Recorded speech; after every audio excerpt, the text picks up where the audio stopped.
My name is Chris Moore, and in this video, we're going to talk all about crowdfunding. So before we get too far down the road, let's just start with the basics. What is crowdfunding? So crowdfunding is a tool where a business owner, a person, an entity can raise money through donations in exchange for rewards. So in other words, I will give somebody a t-shirt with my logo on it in exchange for their donation of $25. Now, there's no debt, so there's no loan payment like a bank, and there's no equity, so you don't give somebody equity in your company. Now, crowdfunding in the past through like Kickstarter has usually been for an end product, like this big final product, so people pay early for access to that thing. In Pyrance, we actually encourage people not to do this big one and done campaign. We encourage you to raise enough money to your next major milestone. And because of that, the rewards can look a little bit different, maybe not, but sometimes they do. And we'll talk about that a little bit later.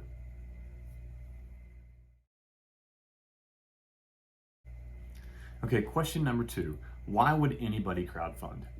Well, for a business or an entity to raise money, there's a lot of ways, but typically you either get a loan from a bank, which you have to pay back immediately. And of course, if you can't pay back, the bank wants to come after some other value in your business. The other one is to take on an investor in which you give away equity in your company. And when you do that, you give away this future value. So you give away kind of a little piece of this thing you've been building. And each one of those tools has its place. But crowdfunding allows you to take in these donations in exchange for these rewards. And so it's a little bit more work up front. You kind of have to sell yourself. You have to make this campaign. But the reality is, you've probably been here before, and the selling yourself is really just telling the story of why you want to start this and what it is that you're doing. And it's a simple video, not a whole lot different than the one you're watching here.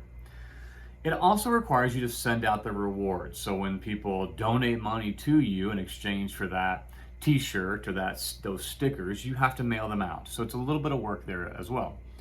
But once you have the money, there's no downside. And maybe that's an interesting time to talk about the mechanics of a crowdfund. So when you start a crowdfund campaign, you set a date and a goal. So the date is this thing expires in 30 days. And the goal is I want to raise $1,500 or $5,000. If you raise enough money, so more than that $5,000 goal before that date, then we call that campaign successful and you're paid out. If you don't raise that amount of money before that date, no money is collected from the donors, and no money obviously is paid out. So the downside is you don't make that goal.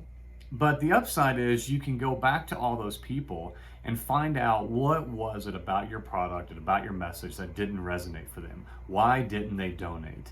And then you can always crowdfund again, because at Pyrance, we encourage you to go step by step by step. This is not a one and done. This is not you either raise it or you don't and your dream is dead. This is go step by step by step and bring these people, bring your audience along with you.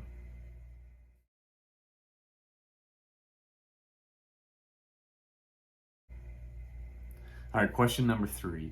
Why would somebody use Pyrance versus Kickstarter or Indiegogo or one of the many other platforms that are out there? Well, the number one reason is pretty easy, and that's less fees. We take 40% less fees than Kickstarter.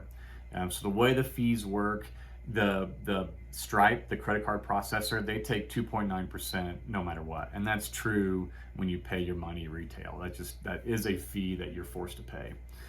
The second fee is to Pyrance, so we take a 3% platform fee. Kickstarter takes 5%, and other people have higher rates, and the way they do their rates is different. But at Pyrance, we wanted our rates to be as low as possible. The second reason that people would use Pyrance is, again, we've said a couple times, is we do kind of a step by step by step. It's not a one and done. So you get enough money to your next milestone. It's less stress on you. It allows you to prove to your audience that you can do what you say you can do.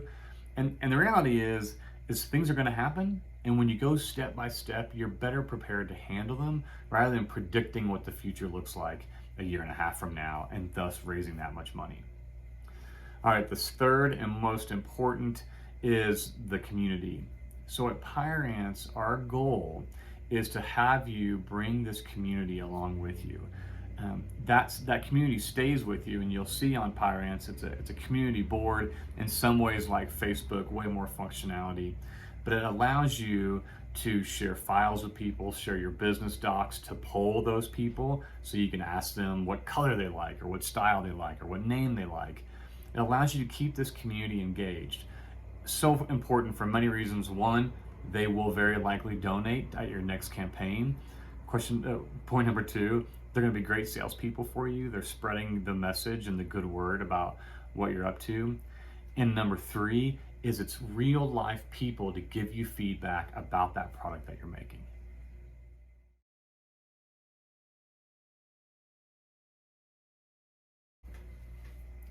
So this next question, let's talk about these rewards.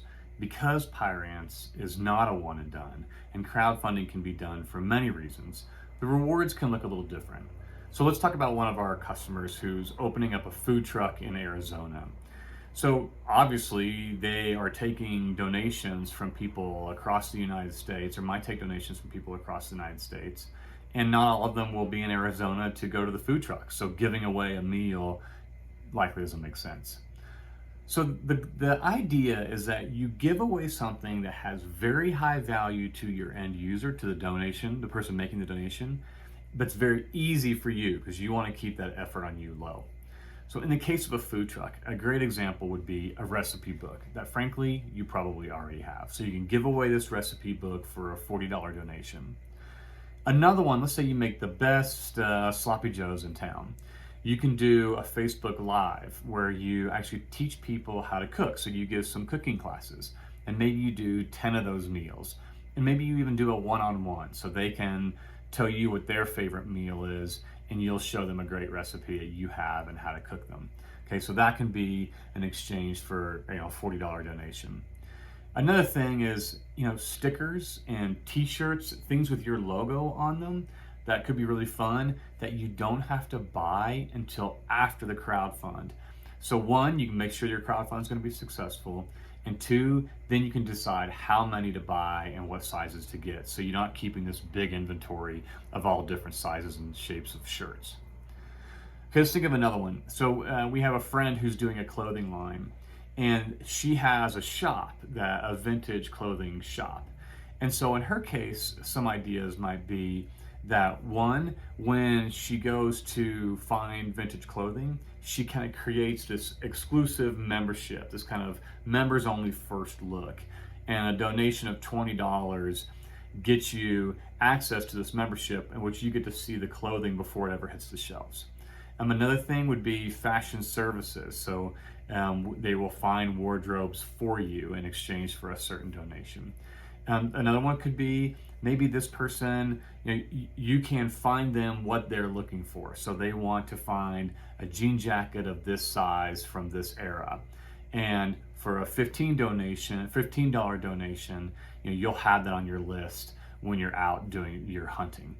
So if you think differently about the rewards, and again, this idea that's very high value, very exclusive to them, very easy for you, that will maximize a crowdfund campaign and ideally get you a lot of donations, but it'll be very easy for you to fulfill those donations.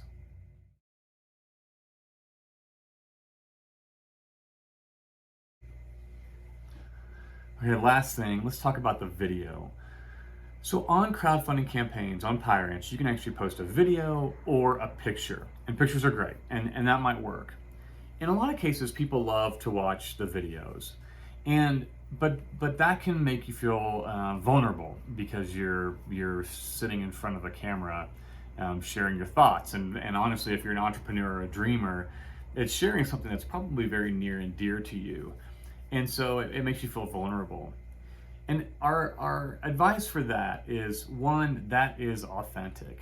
And showing that vulnerability, showing your passion or the emotion that you have for this thing that you're building, that's likely to get people invested in you, trusting that you're in it for the long haul and that you're going to make these things happen. And of course, they want to see you succeed.